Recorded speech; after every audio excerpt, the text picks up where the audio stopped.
Today is Monday, November 2nd for the 11 a.m. section, turning recording on. This week, we're going to continue talking about the valuation. So I just posted a few seconds ago to the files folder on Elms, a solution to homework 8, which is part of what we're about to be talking about. Obviously, if you had completed the models correctly, you don't need a solution file per se, but if you were struggling with the model individually, I am putting up files so that you can use those files as a basis for getting forward now that we have built the model, because I don't want to see anybody hopelessly behind with an incorrect model. So those 4 files are there, and I want to go ahead and start talking about that solution. So go ahead and share my screen. Start out with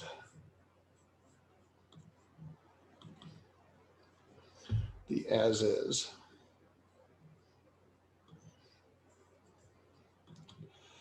All right, so last week we had worked on the valuation of Walmart, and that was your assignment. We also kind of completed building out, I would say 95% of the valuation model. We're going to make a couple of tweaks today as we do another valuation here in class to prepare you for your next assignment and group case. But essentially, for the as-is valuation, this was the file that we were working towards. And so we wanted to get, again, within $1 of the current share price of a company is the standard that I generally use, but as close to the share price as possible. So again, the as-is is not something that many people do in the real world, but it is something that's useful. And hopefully after going through this class, you'll realize the value of doing this. Which is basically to create a cash flow model whose cash flows support the current share price of the firm. Okay, so again, we know that with intrinsic value, a company should be worth the sum of its future cash flows. And if we put in the cash flows, we put in a discount rate, we should know what that price should be. So given the real world price, in this case, we're using Walmart share price from last week, the observed price of $142.13. What cash flows, what DCF gets us to those cash flows. And so that is the process known as an as-is valuation. And what I'll keep repeating is that when you do an as-is valuation, it's not whether you agree with the share price or not, because the price is the price, meaning Walmart was trading at $142.13 last week. We could think that was too high. We could think that was too low. Doesn't matter. That was the price it was trading at. So what cash flows support that price, right? And that was what we did when we worked backwards. We did our as-is valuation. So again, process that we talked about is, what's going to be important, first of all, is making sure that we get some of the assumptions right. And so the first assumption that we have to change anytime we do a new company, so hint for what we're about to do today, is make sure we have the last reported year. Okay, in this case, it was 2020. If we're going to change our operating cash as a percentage of revenue, we would change it here.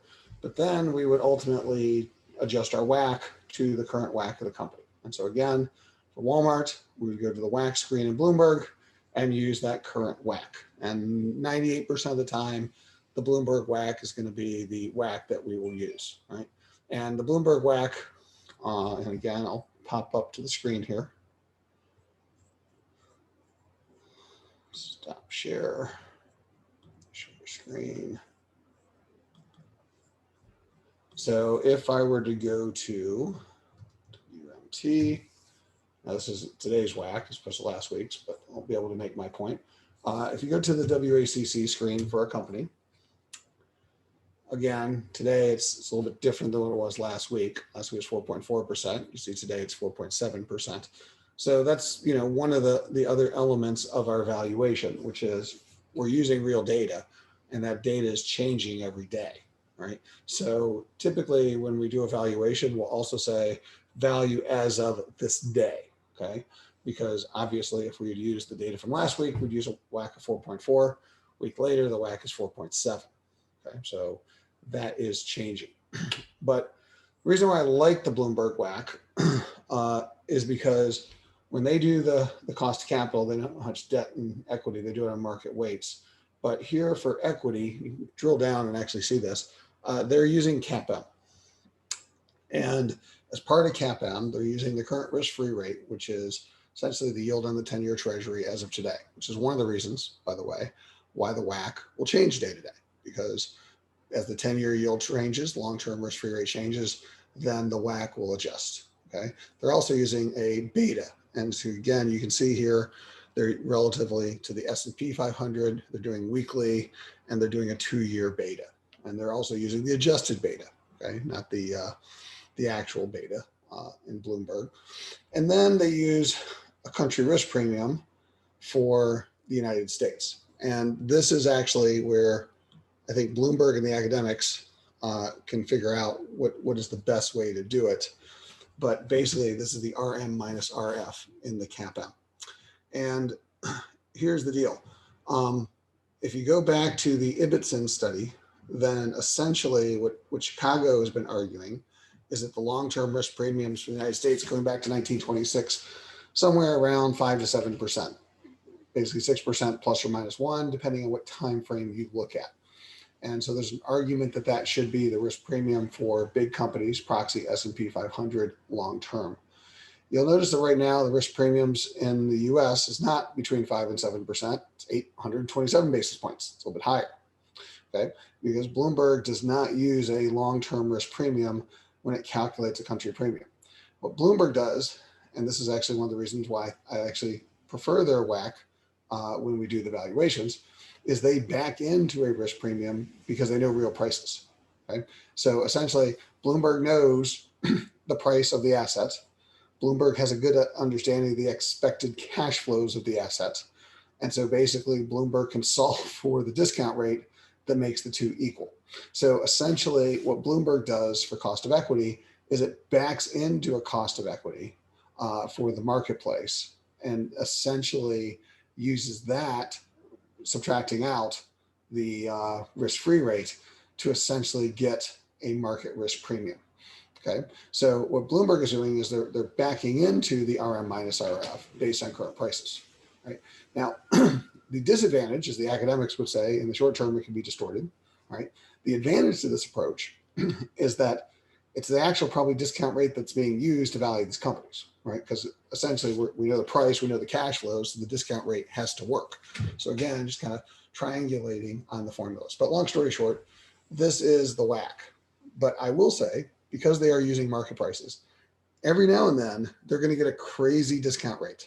Okay, so again, 95% of the time we're going to be using 98% of the time we're going to be using the WACC that Bloomberg gives us. But every now and then we're not going to use the WACC that Bloomberg gives us, and you're going to have to use your judgment as to when the Bloomberg WACC does not make sense. And so in our model, we would then have to make an adjustment. And this is going to be true for any of the ratios that we work through. Okay. But again, second part of our process is adjust the WACC. So we go back to our Excel file. And so then again, we update the shares outstanding, put in the consensus for revenue and EBITDA. We can put in a revenue and EBIT multiple to get a long-term EBIT margin, and essentially make adjustments over here in the ratios. So essentially this is from the revenue and EBITDA, from the EEO screen, the revenue and EBITDA forecast for the company. This number right here is this based on the multiples. So essentially we're backing into an EBITDA, right? We're looking at either analyst reports or we're looking at the company guidance on what the tax rate is going to be long-term. In this case, we used an analyst report to get the 25.3 for Walmart. So adjust the tax rate. And then we basically, when we're sort of close with that process, we come back here and essentially work out a G up here that basically matches the EV to EBIT multiple of the company, and then tweak a little on the revenue growth rate. And that's basically the process we use for the as is. Right? So we're going to repeat this. Just going to pause here to see if that made sense. And the one thing I will mention is I didn't really change any of these ratios. Okay. And so the reason I didn't change any of these ratios is because of this calculation right here. Okay. So this, which is again, TFI H8, which is operating invested capital, divided by income H3, revenue. Capital divided by revenue. Now that should sound suspiciously familiar, the invested capital to sales ratio, because when we did the ROIC drivers, that's that number. Okay. So here's the point. This is what we're calling productivity or efficiency. And as you can see for Walmart, it stays in a fairly narrow band, right? Because generally there's a certain amount of investment that is required to drive revenue. And most of the time for mature companies, that does not change. And so essentially what we're saying here is because we tied, I'll go back here to ratios, all of these ratios were tied to a percentage of sales, then as revenue went up, so did the balance sheet. And the difference between two balance sheets is essentially investment. So the model is calculating gross investment, assuming a similar level of productivity. Okay, since we're leaving these balance sheet ratios the same. So here's the point. I don't really need to change these and therefore change gross investment rates unless I believe the productivity is going to be far different. So for example, if I thought Walmart's productivity was going to be closer to 0.25 long-term as opposed to 0.29, then I can make adjustments here. For example, less assets, less inventory, less receivables, etc., or more if I thought it was going to be higher, right? But again, in this case, we're getting slightly more productive. I can make an argument that the reason it's getting a little bit better is because they're moving more online, but whatever, the point is I don't think that the balance sheet needs to be changed that much, so I'm leaving it alone. However, caveat, if you do believe that the balance sheet productivity is going to change for whatever reason, you can adjust those ratios. So again, I put all of these cells in yellow here, not because we're going to leave them alone, but for the most part, we're leaving them alone unless we don't think they should be left alone. So again, you're going to have to use your judgment on that. But the judgment ratio assumption we're making here for Walmart is that productivity stays about the same long term. Therefore, we're not changing the balance sheet. Therefore, we're focusing on the income statement drivers as the primary drivers of valuation, which are also the primary drivers of the operating cash flows, because the non-operating cash flows are pretty trivial. That's a long diatribe. I'm going to pause here to see if that makes sense. Questions about any of this?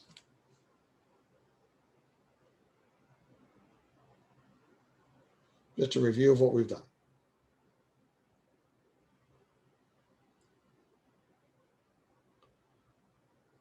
All right. So the next piece was to create the bowl, the bear, and the target.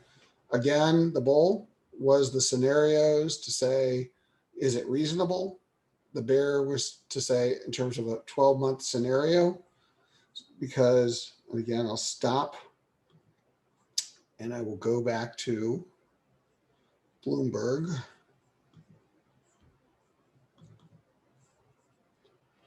So when you look at the ANR in Bloomberg, which are the sell-side analysts, two things should jump out to you about this screen. Number one, over here, target prices.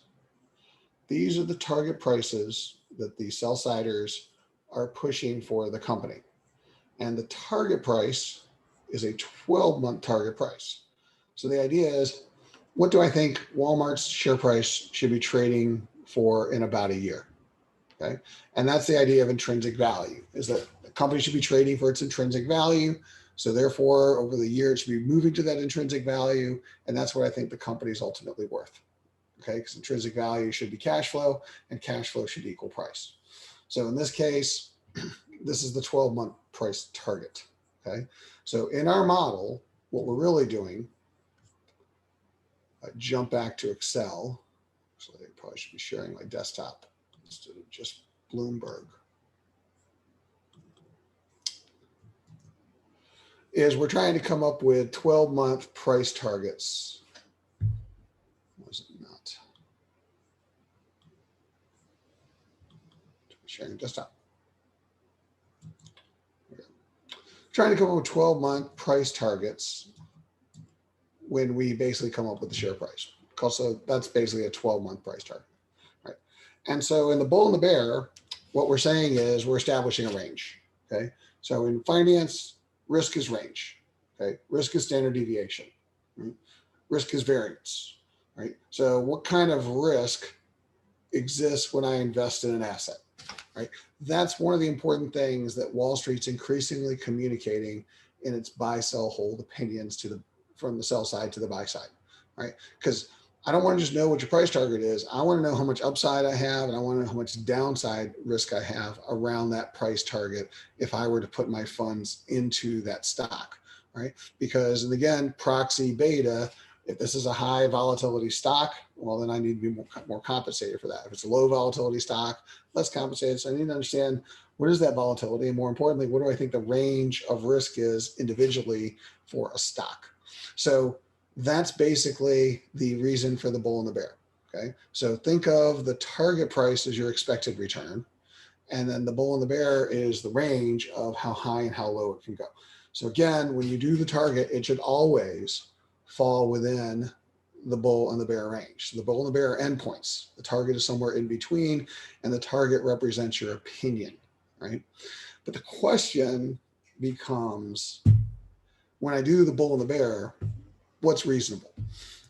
What's a reasonable range for Walmart? Meaning, is 180 reasonable for the high? Is 200 reasonable for the high? Is 300 reasonable for the high? Like, what is a reasonable 12-month target? How do we put some boundaries so we don't start drinking our own Kool-Aid as we do this bull and the bear and quickly come up with some crazy share prices, right? So what I'm about to do is the final adjustment that we're going to make to our valuation model, which is primarily for the bull and the bear. This bleeds into the next section of the class on the multiples, but basically what we're going to do is we're going to use the multiples to help us with our bulls and our bears. Okay, so essentially I'm going to file, save as, and this is going to be my Walmart as is final model, okay, which we're going to then reuse, right, to do other companies. But again, I'm going to assess, and this is not for the as is, but this is for the bull, the bear, and the target. I need a reasonableness test that I'm going to add to my model. Therefore, you're adding to this model as well, the same reasonableness test that I am about to add. Okay, so basically, here's what we're going to do for our reasonableness test.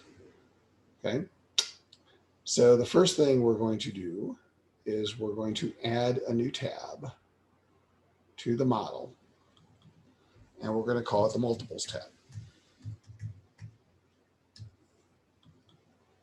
And I'll make it bigger.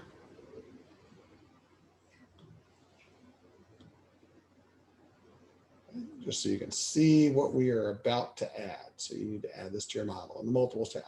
I like to put it in the end near the valuation tab. Okay, so what do we need to do in the multiples tab? Okay, well, here's the point. Essentially, if I look at my observed multiples versus my actual multiples in the marketplace. So what do I mean by that? So here we are, we're going to go to Bloomberg. So I'm going to go to Walmart, and I'm going to go to RV. And this is essentially something you would have already done if you had done an EIC for the company, but this is a list of Walmart's peer group. And again, you're going to need a reasonable peer group to do what we're about to do. Okay? And essentially over here are the comp sheets, which actually have the multiples today for the company. Okay, so we have estimated PE based on current year's earnings, PE based on next 12 months, PE based on forward year 2, and a PE based on trailing 12 months. Then we have an EV to EBIT based on FY1, EV to EBIT trailing 12 months, EV to sales, price to sales, right, which is FY1, okay? So what is FY1? FY stands for forward year 1, and then PE, there's forward year 2, okay? So instead of using these, because there's going to be some extra ratios here and I'm going to confuse myself, but the point is I'm going to use custom to create my own comp sheet. So we're going to create a new one, okay? And we're going to use a few of the ratios to help us triangulate a reasonable valuation, right? And I'll keep it simple. We're only going to do a few of them. We're not going to do all of them, okay? But this is a preview. So one of the ones we're going to use is we're going to add a column, enterprise value to, or you can use divided by, sales, okay? And you'll see that Bloomberg already has 2 standard fields here called enterprise value to this year's estimated sales and enterprise value to next year's estimated sales, all right? So let's translate. What do we mean by that? So if I go to, I'm going to do this in another screen. If I go to the Walmart EEO, in Bloomberg parlance, this year, next year, FY1, FY2, FY3, FY4, okay? Forward year 1, forward year 2. This year, forward year, next year, forward year, okay? Because here's the idea. The reason they call this year, because Walmart, we're now essentially November 2020. We're 3 months from the end of their fiscal year. So this is a mixed year, okay? And so what I mean by mixed is it's got actual data that's been reported and data that hasn't been reported. So the first year is a mixed year. The second year, next year, in Bloomberg parlance, is all forecast, okay? And so again, as you read the book, what it will suggest is that this becomes more normalized for multiples because it's a clean forecast, where this is a dirty forecast because it's mixing actual and forecasted results. So this is the first clean forecast year. So when we do our multiples for our forward multiples, we care more about the future, not the past. So I don't care what they did multiples on previous earnings. I care what their multiples are on future earnings. We're going to care about this year, this column, okay? And I'm not going to use the number because this is going to change the year as we look at different companies, but second forward year. So here's where Bloomberg helps us. If I go back to my other Bloomberg screen,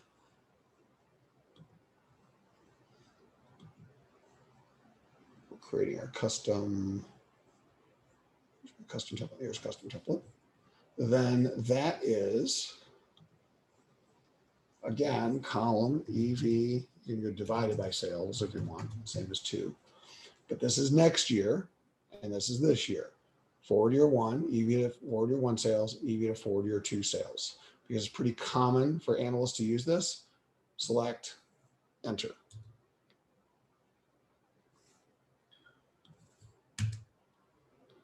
Now there's another way we could have gotten here, just FYI. We could have gone to EV divided by sales or 2 sales. And you'll see there's an EV to best sales, right? Best stands for Bloomberg estimates, as in the Bloomberg consensus estimate database, okay? And so in this case, if I go EV to the Bloomberg best sales, then it'll ask me which period do I want, okay? So if I wanted to do a multiple based on any period of earnings, enterprise value to, you tell me what period you want to use the earnings on, and I'll give you that multiple, I can basically choose. So I can use a blended forward 12-month. I can do it based on a different year, a current year. If I go to customized period, I can say years relative to current period, years ago forward, current year, year plus 1, year plus 2, okay? So essentially I could also recreate that multiple using this screen. All right, so there's different ways to actually do the same thing in Bloomberg. But for our purposes, this is the forward year two, first full year, next year sales. Okay. Now, what this says is the industry is trading at 99 cents of enterprise value for every dollar of sales. Okay. Walmart is trading at 81 cents of value for every dollar of sales. So Walmart doesn't generate as much value when they sell a dollar as the average company on this list. Okay. And that's just data that we observe in the marketplace. So I'm going to do the same thing. EV, add another one. Type it in this column. EV to or divided by EBITDA. And you'll notice same thing. There's an EV to best EBITDA, so I can choose my year. But what I want to do is click on show more matches. And if I scroll down, I'm going to look at an enterprise value to next year EBITDA. So I want this year EBITDA, I want next year EBITDA.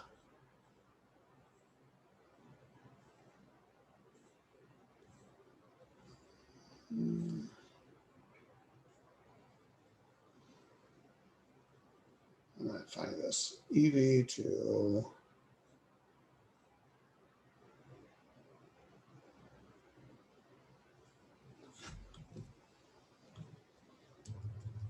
next. There it is. EV divided by next year EBITDA. This formula's over here. Hit update. There we go. This industry is trading at 14.3 times, 14.36 times next year's EBITDA. Walmart's trading at 13.01 times next year's EBITDA. Then EV to next year's EBIT. And finally, I want PE. And I want my estimated PE for next year.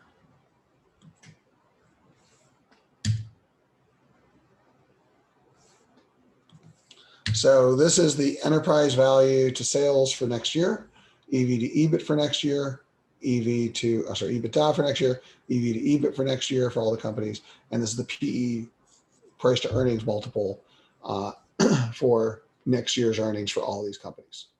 Okay. So I want to save this as a template because I'm going to use this again. 443 multiples. Check. All right. So I'm going to save this. And then up here, I'm going to export this to Excel. So what I've just done is I've just basically dumped this into Excel from here.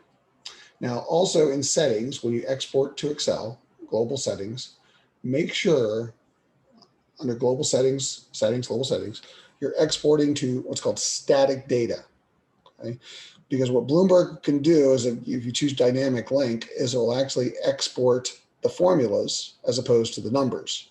The nice thing about exporting the formulas for these is that every time you open up Excel, if Bloomberg is also open on your computer, then it will just repopulate those in real time. The problem is if you don't have Bloomberg installed locally on your computer and you open it up with dynamic links, then it will just error out because it'll say, I can't find Bloomberg, don't have a license for it, and I can't access their database, so therefore no data. Okay. So very important that you want to export static data, which means give me numbers, so that if you export it, you have those numbers. And if you move that spreadsheet someplace else, you still have those numbers. Okay. So for our purposes, since you're accessing Bloomberg remotely and don't have the terminals live to access, export static data. Make sure that's a default setting in your global settings. So that's this file. I just exported. Okay. And so here's the point. What I'm going to do is I'm going to take this file. I'm going to copy this. I'm going to come in here to cell A2 and I'm going to paste it.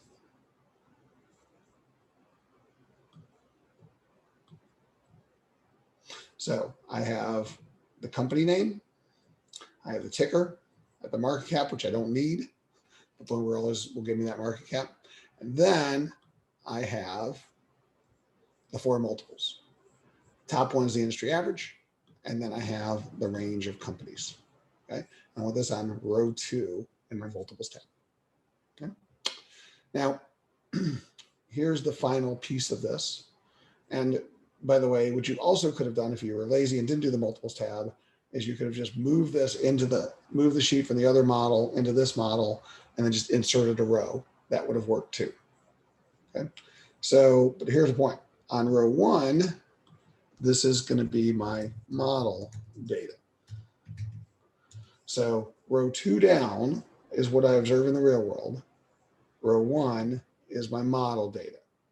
Okay, so here's what I need to do. I'm going to take my enterprise value to sales and I'm going to calculate it based on this share price, EV to sales. Okay, so here's the point.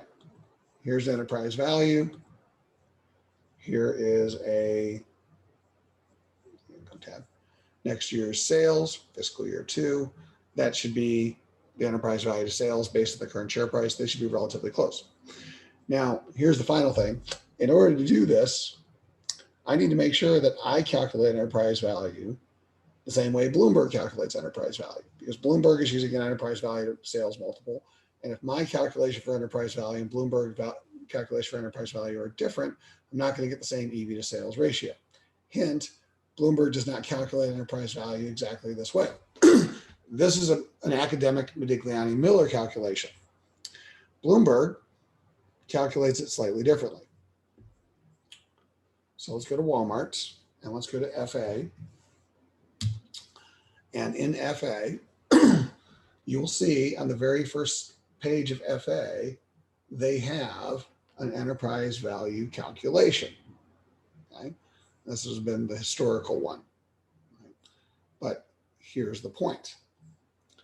This is how they calculate enterprise value. What they do is they take the market capitalization, which is the value of the equity, common equity. They subtract all of the cash. They add the preferred and other equity, and then they add the debt. Okay. And again, if you ever want to see something in Bloomberg, you can just click on the actual field. Click over here on the 394, and it'll show you the calculation. Okay. So what you'll see is that when they're calculating enterprise value to get to the 394 billion, they're taking the equity, right, common equity value, right, and then they're doing any preferred, minority, interest-bearing debt, lease obligations. They're making adjustment for that, and then they have cash. So translation. In our model, we're going to add to the DCF valuation a Bloomberg enterprise value calculation. So we have the way we calculate it, Modigliani-Miller, and then we're going to have the way Bloomberg calculates it.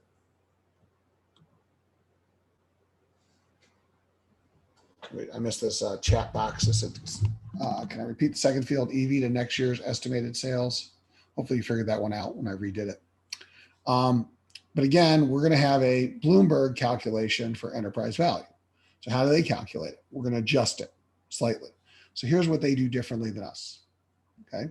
So they actually take the shares outstanding, the common equity value, and they add back all this stuff to get to enterprise value.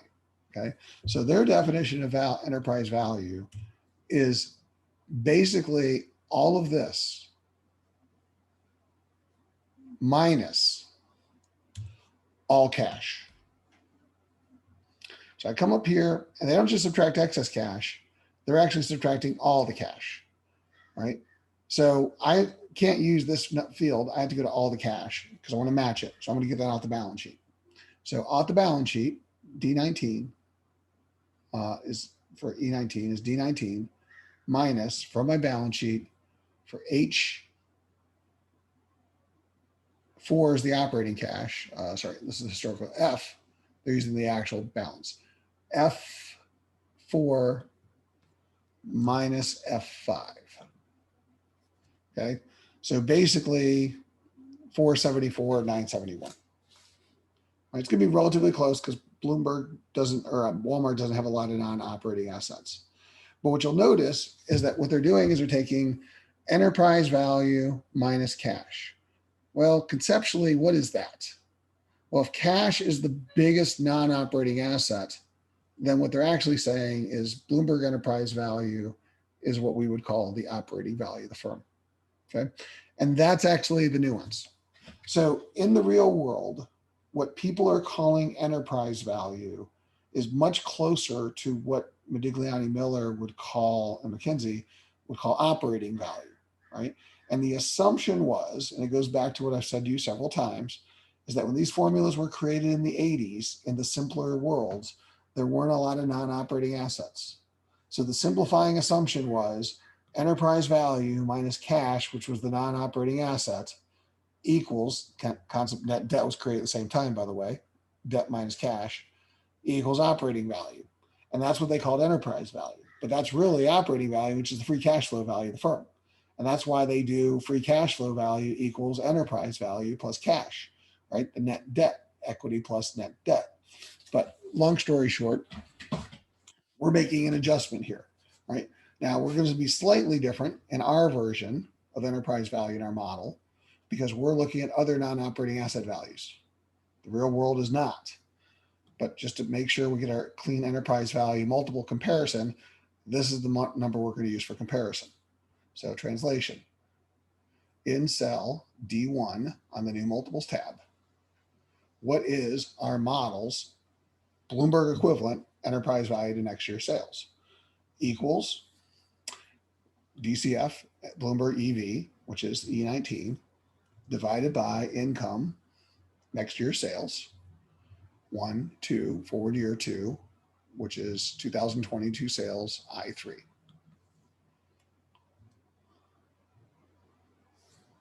Okay. Now, what is our next EV to EBITDA? EV to EBITDA would be enterprise value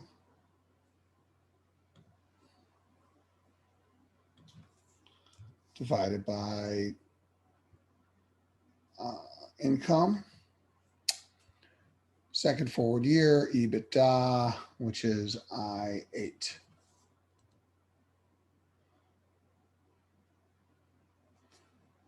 Enterprise value to EBIT equals enterprise value divided by EBIT, which is operating income, excuse me, which is I10.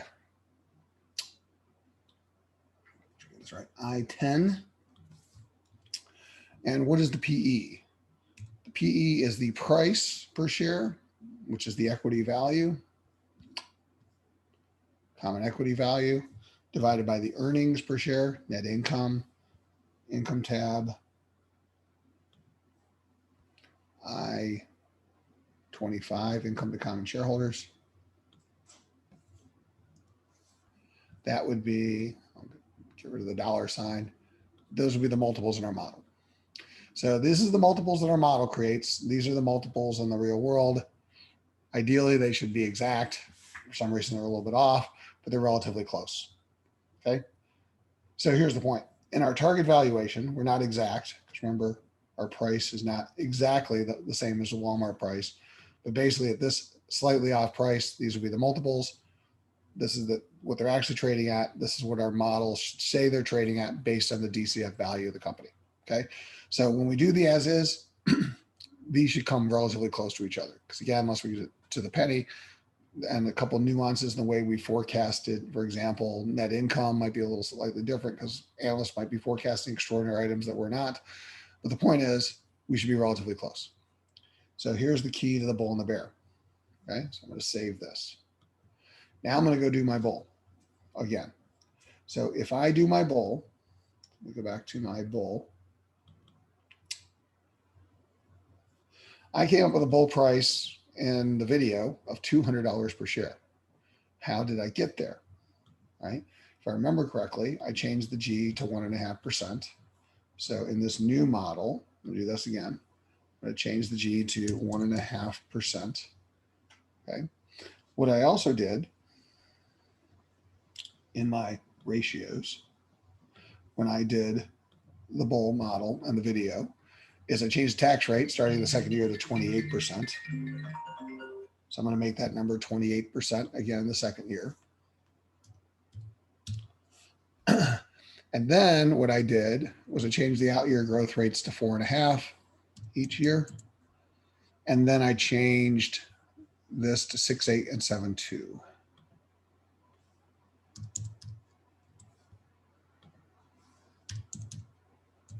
That got me to the $200 a share.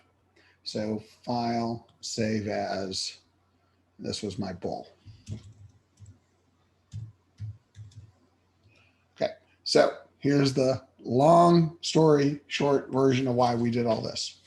Now what I'm going to do is I'm going to say, is $200 a reasonable bull? Meaning, can they actually get there, right? Not that I know they get there with these assumptions.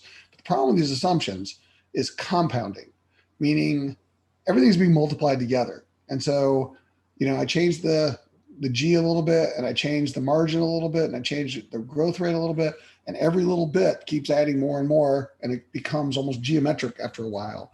And suddenly my small changes result in big changes in share price. Obviously, you can see it here with Walmart. So is that reasonable? So this is where the multiples come in. At a $200 share price, Walmart would trade at a price to earnings multiple of 35. At a $200 share price, Walmart would trade at an enterprise value to sales multiple of 1.14. At a price of $200 a share, I would have to pay 18.25 times next year's EBITDA for Walmart. For column F, I'd have to pay 27.4 times next year's EBIT for Walmart at a $200 share price. So this is the realistic range of what the market is currently looking into the future, right? And I look at that, and I'm looking at Walmart, and I'm saying Walmart's the biggest company in this industry, and Costco's generally been trading at a premium to Walmart, as has Target. And in order for Walmart to get to a $200 price, they would actually have to start trading at a premium to Costco and a premium to Target. They'd be an outlier, right? If you look at this as the industry, with the exception of Dollar General, they're an outlier at these multiples. 35 PE, there's nobody in the industry, with the exception of Five Below, that's close to a 35 PE. There's nobody in the industry that's got 27 times 4 for EV to EBIT. Companies only close to them EV to EBITDA is Costco. And EV to sales, no one in this industry is above 1, with the exception of these very small discounters and Dollarama. But if I look at the bigger players, no one's trading at that level of EV to sales, which again is driven by margin. So I guess what I'm saying is my bull is probably a little bullish. Like if I'm going to a fund manager and I'm trying to convince the buy-siders to pay $200 for Walmart, then that translates to, okay, you want me to pay 35 times earnings? Is that realistic for me to pay 35 times earnings for Walmart? Is that realistic for me to pay 27 times EBIT, 18 times EBITDA? As I look at the what's out there in the known universe of companies, like, yeah, there's a couple of companies that are trading close to that range, but they're tiny, small growth companies with probably better margins than Walmart. And so therefore it's a stretch to say Walmart's going to get that high that fast. So it's basically saying that my $200 bull starting to smell a little bit because I have been drinking my own Kool-Aid, and that was probably too aggressive as a bull, right? So again, we're a little subjective here, but that's actually our sanity check just to go in to say, would this multiple support that price? And what I'm suggesting is 200 in 12 months is a stretch, okay, from where they're doing it. And to get to the types of multiples that you'd have to pay for that would be a big stretch, given what I see in the range of multiples for the industry. They'd be top or above everyone else in this industry. And I just don't see that much changing that dramatically in this industry. in the next 12 months. So I have to kind of ratchet down my bull to be a little bit more realistic, right? So let's just say, etc. Data, looked, revised, put in my new assumptions, and I started coming up with a number that was more like this, and a G that was more like this, and a share price that was at more like 170, which is still a buy, by the way, for Walmart, right? Then notice how my multiples,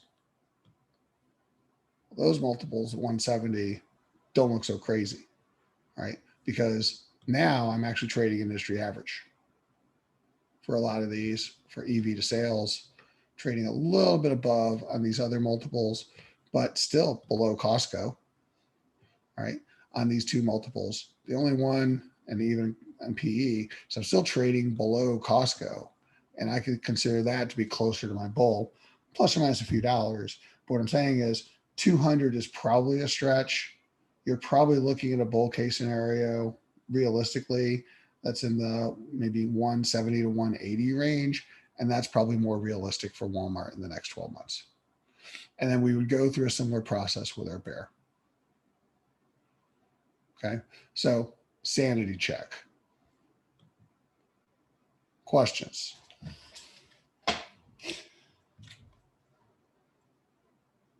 Now we go through the process with the bear and the target.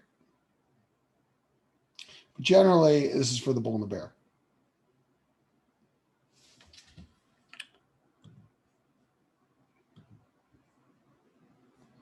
Show the assumptions tab again. Yes, sir. What I did is I just, in this kind of revised bowl, I just made my G 1.1. And I just did this arbitrarily. I didn't do it without a lot of rationale. I'm just doing it for illustrative purposes. But that's the point of what you're going to be doing when we do another company in class on Wednesday.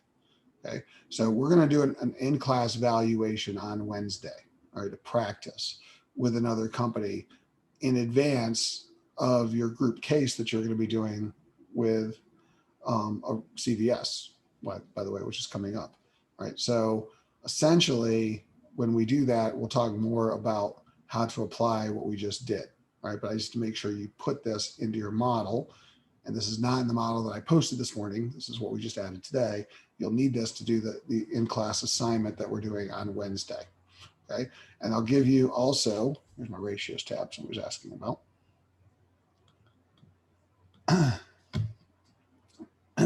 But the point is, what I did on the ratios is I just basically made the margins a little less aggressive. Okay.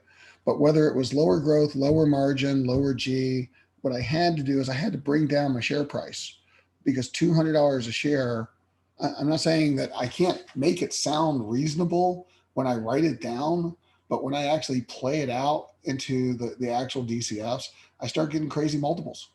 You saw that at $200 a share, I'm getting crazy multiples based on forward earnings. And those multiples, I'm not saying that they couldn't happen. So anything could happen. And particularly in the last 9 months, I'm going to stop saying that nothing can happen in the future. So don't get me wrong. I could be wrong and they could hit those prices, but that would be the point. It'd have to be an extreme outlier for them to hit those multiples in the next 12 months, right? Based on Walmart, which is a pretty stable company in terms of what they're doing. So I'm not saying that I couldn't have justified in my write-up for Homework 8 a valuation of Walmart approaching $200 in my best case scenario, but I'm just smoking stuff that I shouldn't be smoking here, and I'm getting too aggressive in what I'm actually trying to do, and that's what the multiples rein me in. That's why I call it a sanity check. Okay, and so again, it's a subjective sanity check, but it's a sanity check that we can use as the real world to help us check what's the range that the people are actually paying out there for different companies in our industry. And where do we fit within that range, and how much of an outlier is what we're actually trying to say is one of our scenarios. That's what we're doing in our sanity check. Again, questions about any of this? All right, final piece of the puzzle is just something you're going to need to do So again, you might as well start on the process for your next assignment. So I'm letting you know today. So on Wednesday, we're going to have to take this model that we just did. I'll save this final bowl here. I'm going to go back to my as is final. So I'm going to have to take this model. I'm going to reuse it because this is now my reusable model. I can put in other companies' data. So when we update another company, we're going to be updating this tab. Okay. So this is the tab with the raw data for whatever company, whether it be Costco or CVS or whoever that we're going to evaluate, or ExxonMobil, or pick your company. Okay. And what's very important is that row by row, all this data is the same. Now, what's also very important is this column. There's two columns here because this is an export from Bloomberg. Column A is what I'll call the Bloomberg friendly name. Like when I exported this from Bloomberg, these are the labels that tell me what it is. Okay. And one of the things I learned in Bloomberg is this, I call it the friendly name because this label can change company by company. Okay. So for example, if I were to look at a European company, they don't call it revenue in Europe, they call it turnover. So if I'm looking at a European company, instead of this cell A6 saying revenue, it might say turnover, right? So that's okay in the Bloomberg world, because what can't change in Bloomberg is column B, which is the actual database field name, sales underscore rev underscore turn. Okay. So what Bloomberg does to allow for personalization and customization is they will vary column A, company by company, region by region. Okay. And that's how they can personalize a European company versus a US company as an example, or GAAP versus an IFRS. But what they can't do is they can't change this one, because this is the actual database field that the field number is stored in. Okay. So when we replicate, which is what you're going to need to do, my template for exporting data, you need to replicate it based on column B more than column A, because A can change as you're doing a search in your database. B can never change. Okay. Because if they change B, it's going to cause chaos in Wall Street, because this is what cells are actually built on in people's spreadsheets at all the banks. Okay. So it always should be, whatever you call sales should be sales underscore rev underscore turn. Whatever you call cost of revenue, it should be IS underscore COGS underscore 2 underscore FE underscore and underscore PP and G. Gross profit, gross underscore profit. Those can't change. So here's why this is going to matter. So we go to Bloomberg. You need to create 6 years of exportable data that looks like this. This is your roadmap. So to do this, you're going to go to pick a company. I'll do it off of Walmart. If you want to check this, go to FA. And then you're going to go to custom. And you're going to create a custom template. And this is tedious. It will take you 5 to 10 minutes, depending on how fast you can type. But basically, row by row, you have to replicate these rows in this exact order in this custom template. Right? Now, I need 6 periods of data. That's the other thing. The model looks for 6 periods of data when you export. So how do I export 6 periods of data? Settings, periods, 6. Make sure this says 6, because Bloomberg defaults to 10 years of data. If you try and put 10 years of data in our model, it's going to break the model. Okay. Next, for the data tab under settings, make sure none of this is checked down here, because you don't need any miscellaneous columns exported in your data. You only want the 6 historical years. I don't want common size. I don't want percentages. I don't want earnings estimates in there. I just want the 6 years of data. So make sure those are not checked. Make sure under display, and it should default this way, that you go with ascending data. That means the most current years on the right, not the left. We don't want to have the current year on the left going to older years on the right. We want older years on the left going to current years on the right. That's the way our model is built. So ascending data. And finally, on this report Excel tab, export as values, not formulas. That's that static data I was talking about. Value means static data. So you're not exporting data that are formulas. You don't want formulas in your model that update in real time to Bloomberg. Cool feature of Bloomberg, it'll break your model because you won't have access to Bloomberg to update it. So values, updating numbers. So how do I create this? I'm going to show you the simple way. See where it says enter field? Take this name, B1 or B6, sales underscore rev term, copy it, go to Bloomberg, enter field, paste it. The first one will be the one that you want. Select it. That's revenue. If you hover over it, you can see where it says Excel field ID in the pop-up box, sales underscore rev underscore term. For the next one, I want cost of revenue. Take B7, copy it, go here, paste it, select the first one, hover over. That's the one I want. Repeat 80 more times. Once you do that and you create this list in this order with these exact fields, save this as a reusable template. Okay, so then you hit the save button. Now I have already done that. Mine I called model. And this is the template that you should be building. I called it model. So again, it's all of these fields, which is basically here, that's exported in the same order as here. Because without this, you won't be able to complete any future assignments, because I'm going to say replace Walmart with CVS. And without this template, you won't be able to get the CVS data to put into our valuation model. So you will need to do this individually to keep working on assignments, giving you a head start in advance of the Wednesday in-class assignment.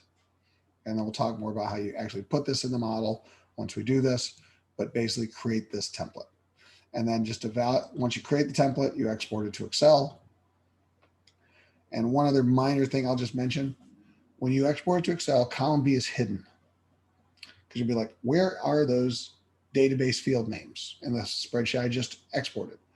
And if you highlight these two and unhide column B, for whatever reason, they hide it. Okay, so I unhid it in our valuation model. All right, but Bloomberg hides it when you export it. Okay, so if you're doing your check to see if it's the same fields, you can just unhide it. Okay, but basically you'll need field by field this export going down to row 83. All right, questions about any of this today?